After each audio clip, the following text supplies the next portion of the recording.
escucha? Bien, buenas tardes. Bueno, pues esta tarde nos tocó participar en el panel institucional de este segundo Congreso Nacional de Cambio Climático a la Universidad Autónoma de Nayarit.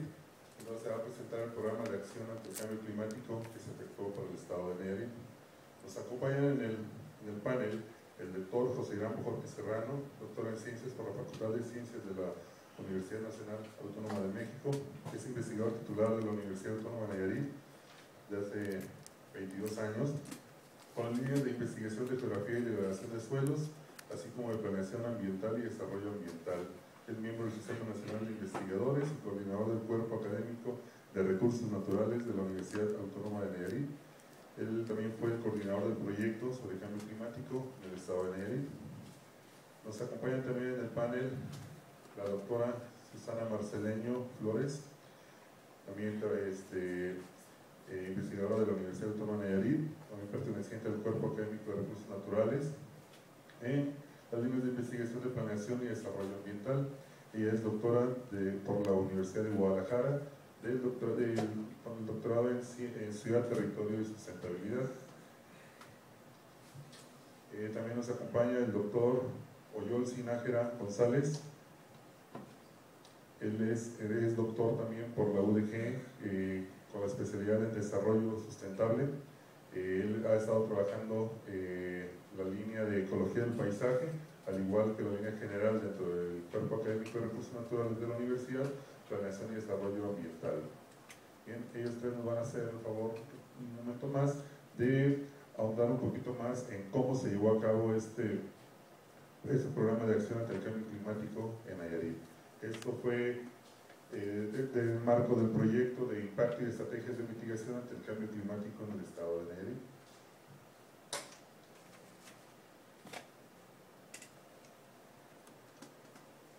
Bien, para empezar, tenemos para ubicarnos en el contexto nacional, ¿dónde está ubicado Nayarit? Bueno, Nayarit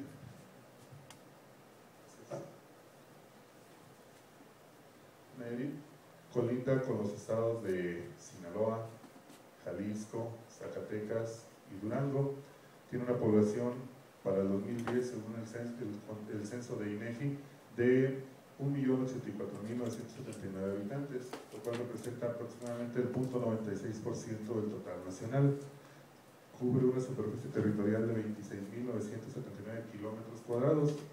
Si nos comparamos con 1.974.375 kilómetros cuadrados a nivel nacional, estamos hablando que Nayarit tiene una cobertura de 1.37% con respecto al nacional.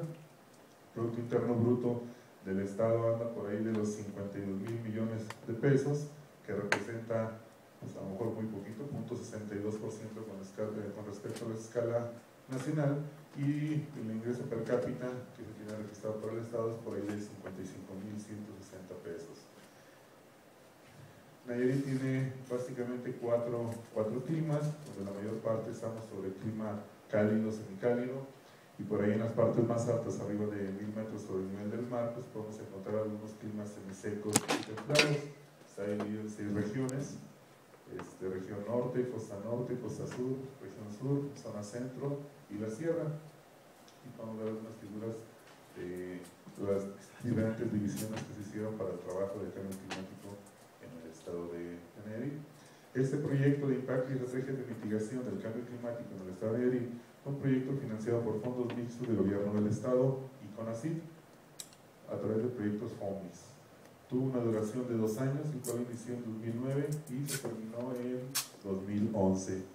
Estuvieron como responsables la Universidad Autónoma de Nayarit y el INIFAP, con asesoría del personal de investigadores de la Universidad Nacional Autónoma de México y del Instituto Nacional de Ecología. La subdivisión que se hizo fue a través de 6 coordinaciones, 21 responsables técnicos que integraban más de 36 investigadores, 6 técnicos y 21 estudiantes. Esta fue básicamente la coordinación que se manejó dentro del proyecto. La de impacto y mitigación fue la que más coordinaciones hace con las diferentes temáticas que se estuvieron manejando. Como objetivo general se planteó elaborar el Plan Estatal de Acción ante el Cambio Climático. Ese fue el objetivo general que se marcó dentro del proyecto, con algunos objetivos específicos, tales como el inventario base de gases de efecto invernadero para Nayarit, analizar la variabilidad climática y definir los escenarios climáticos locales, evaluar los impactos y vulnerabilidad al cambio climático en los diferentes sectores socioeconómicos y sistemas ecológicos, que fueron en total 12 sectores, integrar propuestas de mitigación de gases de efecto invernadero y adaptación al cambio climático, así como definir algunos perfiles de proyectos. Los productos finales que se obtuvieron dentro de este proyecto fueron básicamente dos. El año pasado que se terminó el proyecto fue la versión del informe técnico final del proyecto, y para este 2012 ya se hizo el resumen ejecutivo de todo lo que integra el Plan de Acción ante el Cambio Climático para el estado de Nayarit. A grandes rasgos, este fue el índice que se estuvo trabajando, ¿sí? Esos fueron más o menos los capítulos que se estuvieron manejando: el contexto de Nayarit, el inventario de gases de efecto invernadero, el clima y la variabilidad climática, escenarios, amenazas, así como riesgo y vulnerabilidad climática, así como algunos retos y oportunidades que se presentan dentro de este proyecto. Y bueno, sin más preámbulo, les damos la palabra al doctor Oyonsi Nájera para que nos diga qué fue la participación de la coordinación que le tocó.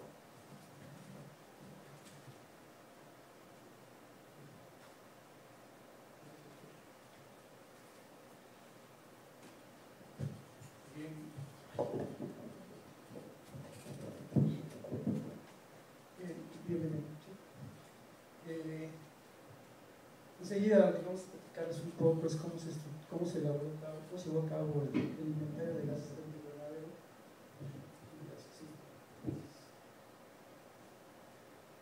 Y bueno, esta primera diapositiva lo que pretende presentarles es un poco la organización que se hizo a ese primer objetivo que se marca en el proyecto.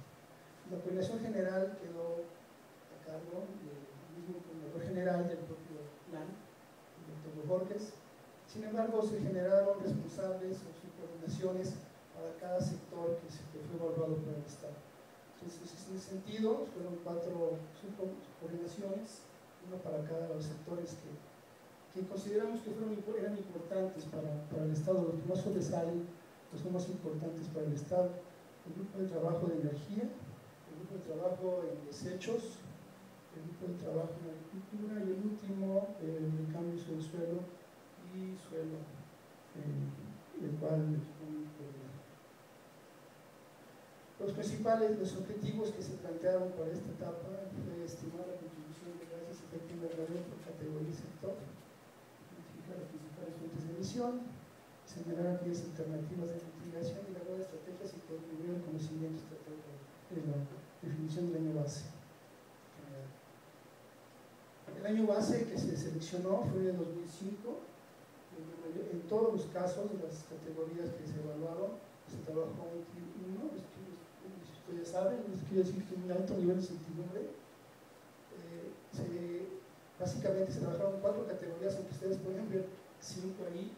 La verdad es que energía y procesos industriales se fusionaron. Prácticamente no tenemos procesos industriales en el estado, excepto, si no mal recuerdo, tenía que ver con algo sobre recuperación, que es muy pequeño, y se incorporó entonces a la parte de energía. Los demás ya se fueron señalados. En general fueron 33 sectores que se evaluaron para la parte de GEI. Las fuentes de datos para las actividades en general fueron las fuentes oficiales, tanto federales como estatales, para los diferentes sectores. Aquí están de forma generalizada: Comisión Federal de Electricidad, el Instituto de Estadística Informática, el INEGI, CEDER, CEDESOL, SEMANAYI, Secretarías de Estado y Secretarías Federales, estatales y federales, que fueron las que contribuyeron con parte de la información que se utilizó para la evaluación. Empezamos entonces con algunos resultados. Quiero presentarles esta primera diapositiva. Son los sectores que se evaluaron. Estos son los resultados en dióxido de carbono, metano, óxido nitroso, hidrofluoros de carbono y desafluoros. Los totales para la Secretaría, por todos los sectores que están aquí señalados. Y en esta segunda diapositiva me parece un poco más interesante porque hacemos una comparación con respecto a la nacional, ¿no? Entonces, como pueden ver, contribuimos, digamos, con 461, un equivalente con respecto a la nacional, y esas son las proporciones que están para cada uno de los sectores evaluados. Esta es la misma diapositiva, solamente que ahora desglosado un poco más. Aquí figura de manera sobresaliente la agricultura para el Estado y la energía, que son los dos principales, fueron los sectores más importantes en este rubro de gases de efecto invernadero, sobre los cuales obviamente habrá que tener atención a las medidas de mitigación que tienen que plantearse. Está también el uso del suelo, muy poquito, desechos y procesos industriales, que como decía, fue más un sector muy pequeño, realmente no hay industria en Nayarit. Otro total para el resto de los gases que se evaluaron y un comparativo con respecto al total. Contribuimos con 1.6% a las emisiones de gases de efecto invernadero con respecto al total. Esa es nuestra contribución a partir de los estudios que se hicieron en este trabajo.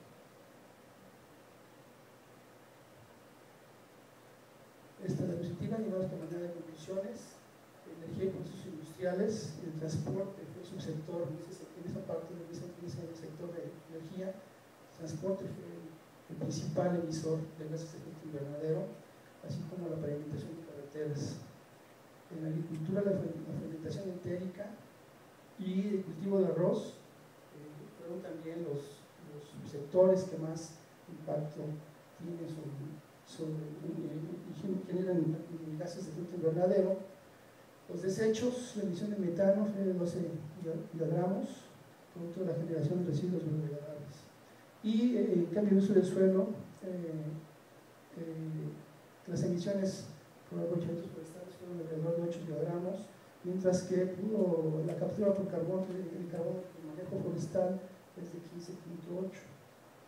Quiero comentarles que en ese sector en particular pues trabajamos con las fuentes de INEGI, la cartografía de INEGI, trabajamos con la serie 3 y 4 de suelo y vegetación y diferentes datos sobre perfiles de suelo que tiene INEGI, que tiene INEGI, que maneja INEGI, más una base de datos fuerte sobre suelos que se tiene en la Universidad Autónoma de Nayarit.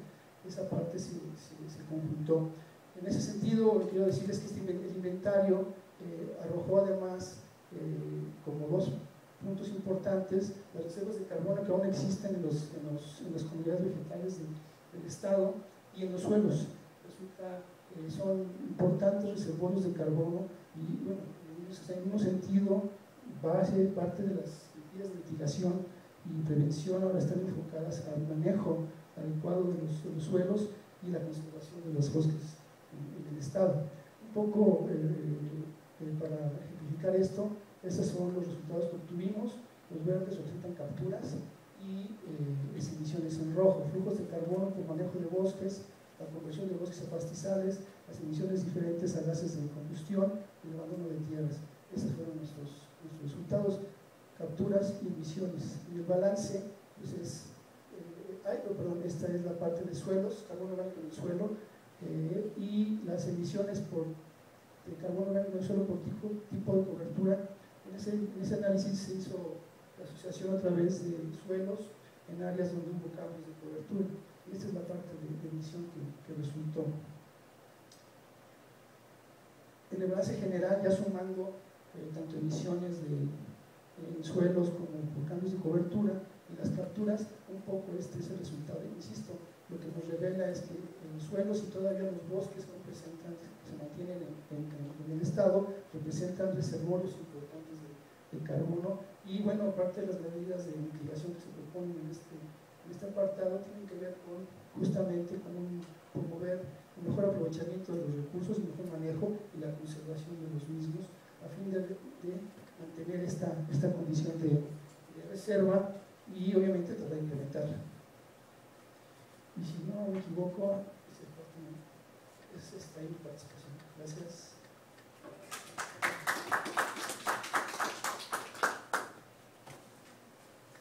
Bien, agradecemos la participación del doctor Luis Nájera. A continuación, el doctor Irán Bocorques nos platicará de las actividades que se realizaron en el tema de variabilidad climática. En realidad, lo comentaré en calidad de emergente. El grupo que desarrolló este apartado, tanto de variabilidad, que tiene que ver con el comportamiento de las variables del clima en los últimos 50 años, que más o menos tenemos datos, y luego la creación de escenarios hacia el futuro, teniendo en cuenta justamente dos escenarios de gases, el de A1B y el A2, y luego escenas que hicimos para el proyecto, con decir escenas cada 5 años, aunque para fines del reporte ya del INE se están sugiriendo escenas de proyecciones al 20, a 50 y 80, 2020, 2050 y 2080, perdón. Entonces comentaré muy breve sobre lo que hizo este grupo de trabajo, que fundamentalmente fue a cargo del INIFAP Nayarit, y el esfuerzo que se hizo de juntar esta información. Vean cómo hay una densidad importante de puntos, de las cuales en la región, para poder mapear después el asunto de los escenarios, tuvieron que tener en cuenta la información de los estados vecinos, y solamente 12 de las estaciones, de 81 estaciones que tenemos registros en Nayarit, de datos climáticos, solamente 12 reunieron los criterios de calidad. Recuerden que es todo un proceso para ver cuáles de estas se pueden analizar con fines de índices o de incluso escenarios de cambio climático. Aquí. Por lo tanto, voy a destacar solamente en la parte de variabilidad climática algunos elementos de este análisis. Por ejemplo, en el caso de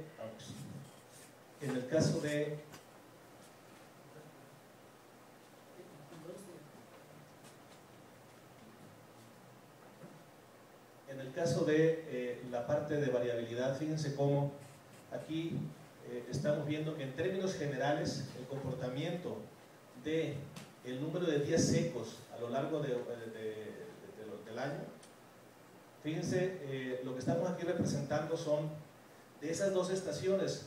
En algunas de las figuras anteriores que se presentaron, de las primeras, vemos el estado de Nayarit, donde confluyen, en un estado tan pequeño en superficie, confluyen 4 regiones fisiográficas, y casualmente hay un comportamiento de la condición climática en ese mismo sentido: la región costa sur, los valles intermedios, digámoslo así, los valles intramontanos del género volcánico, y luego la Sierra Madre Occidental.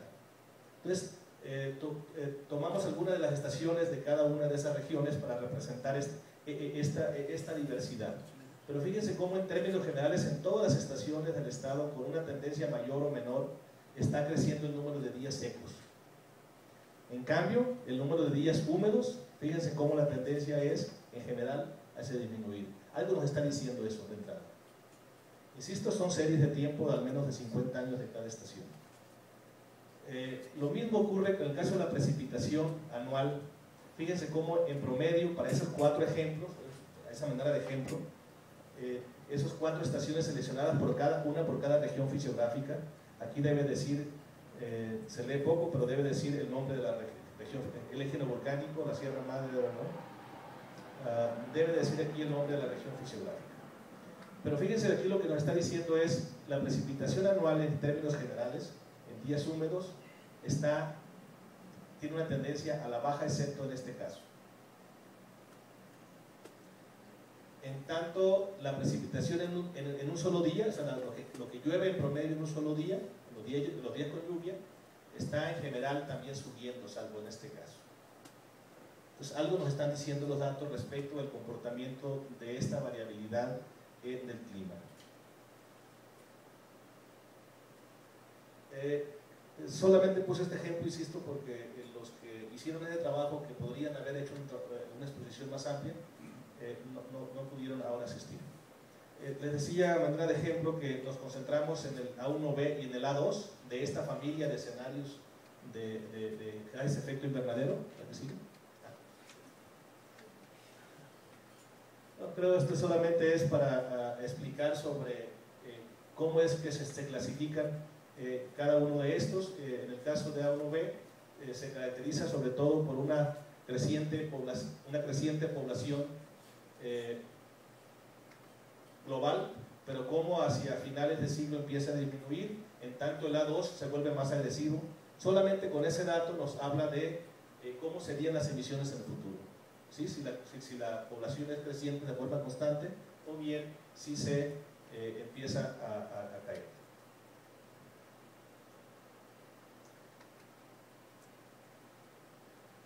Vean ustedes cómo la temperatura máxima anual, fíjense bien, cada línea representa una región fisiográfica o una estación de cada región fisiográfica diferente, pero en todos los casos la temperatura máxima, la tendencia es a crecer.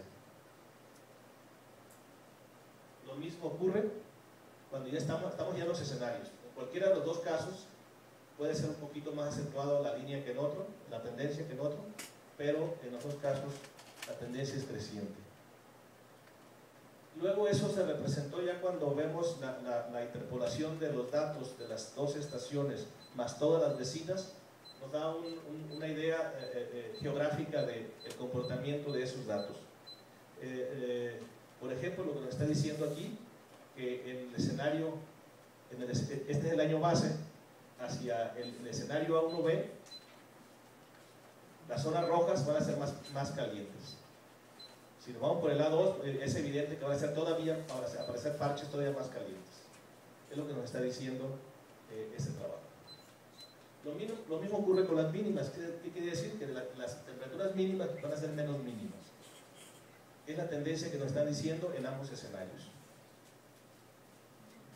Y efectivamente, lo que vamos a encontrar es comportamiento de que cada vez en zonas que no hay heladas, menos probabilidad de que haya heladas, en zonas donde eventualmente hay una probabilidad de 1 a 2 heladas como el caso de los valles altos, no tendríamos esa condición. La precipitación anual, fíjense, como más o menos se mantiene, sube, baja, los escenarios nos dicen que más o menos se mantiene, con algunas tendencias puntuales hacia la baja.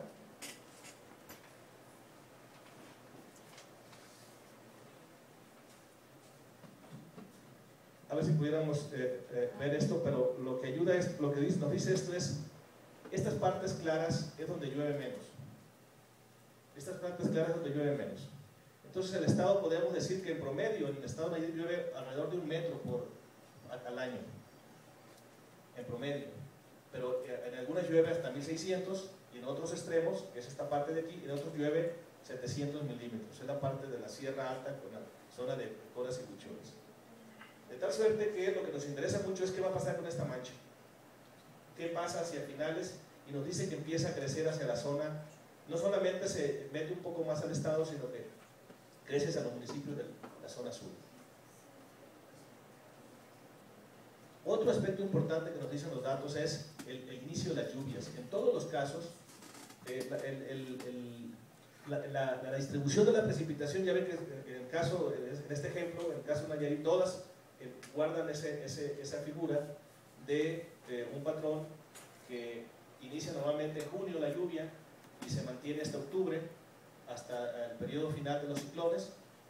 Pero cuando vemos en el tiempo, en cada uno de los escenarios, sea en el A1B o en el A2, en todos los casos guarda una constante, que es que van a iniciar más tarde las lluvias. ¿Qué significa? Que va a llover más o menos lo mismo, pero más concentrado, en menos tiempo. Eso tiene una serie de implicaciones ya en las amenazas del cambio climático. Hay un resumen de todo eso, pero en general podríamos decir que se esperan cambios según la región, de entre 2 y 4 grados centígrados las temperaturas máximas. Creo que más adelante hago un resumen más simple que este, para leerlo mejor. Entonces, esto es, en términos generales, lo que este grupo ha venido haciendo para entender cómo se han comportado algunas de las variables del clima, fundamentalmente la temperatura y precipitación, a partir de la generación de estos índices de cambio climático. Luego, por otro lado, está la creación de los escenarios de cambio climático, donde tuvimos la asesoría justamente del Centro de Ciencia de la Atmósfera de la UNAM. tanto en la capacitación del grupo como en el seguimiento y posteriormente en la validación de la información. Pero resulta que esto no termina aquí. Estos cambios que estamos analizando, ya sé que ocurrieron o que esperamos ocurran, resulta que se traducen que algunas de esas, ya en términos de riesgo y vulnerabilidad, hay que verlo como amenazas de cambio climático. Más adelante se va a comentar cómo el riesgo de cualquier sector o componente de nosotros mismos ante el cambio climático tiene que ver con las amenazas del cambio climático y la vulnerabilidad. De tal suerte que estas son las amenazas que nosotros pudimos analizar con los datos que teníamos. Particularmente trabajamos con los eventos extremos de temperatura, es decir, con las máximas y las mínimas, de tal suerte que nos dice el comportamiento en el tiempo que se espera, siempre es creciente en el caso de las temperaturas máximas y las mínimas. Esas son en las 4 regiones fisiográficas del estado, es lo que se espera. Si vemos hay un trabajo muy extenso para cada caso. Ahora solamente pongo una muestra.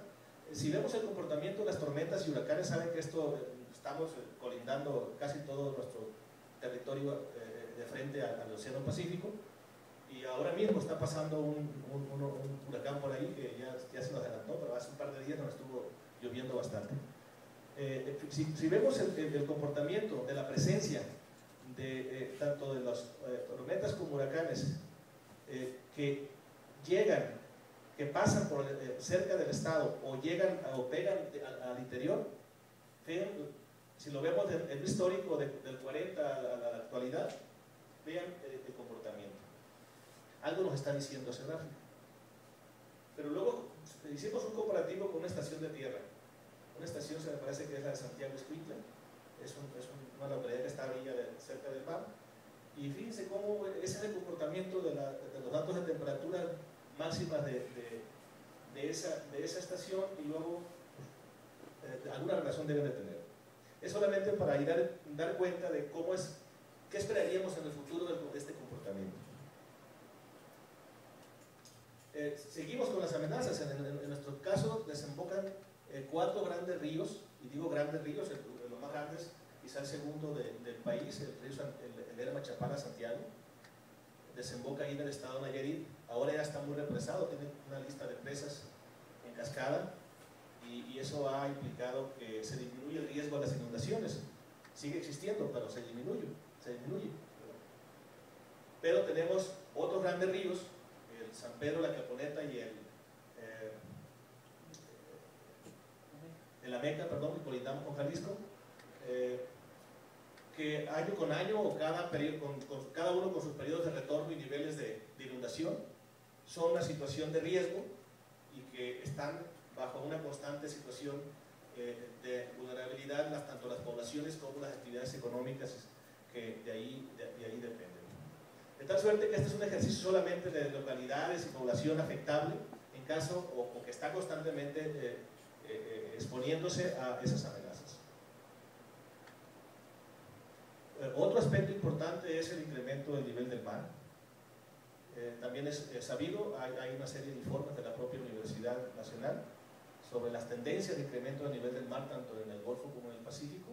Teniendo en cuenta esos datos, lo que se sabe en Mazatlán o en Manzanillo, por ejemplo, las estaciones más próximas que conocemos, además de lo que el propio IPCC, el grupo mundial sobre cambio climático, nos está sugiriendo que hagamos análisis sobre cada 20, 50 o 90 centímetros para ver qué pasaría en nuestras costas. Costas que no es lo mismo tener una montaña donde le esté pegando el mar, o tener una planicie que tiene 1 metro de altura o 2 y que le está pegando el mar. ¿Sí? La vulnerabilidad es distinta en cada caso. Siendo así, fíjense cómo este ejercicio dice, si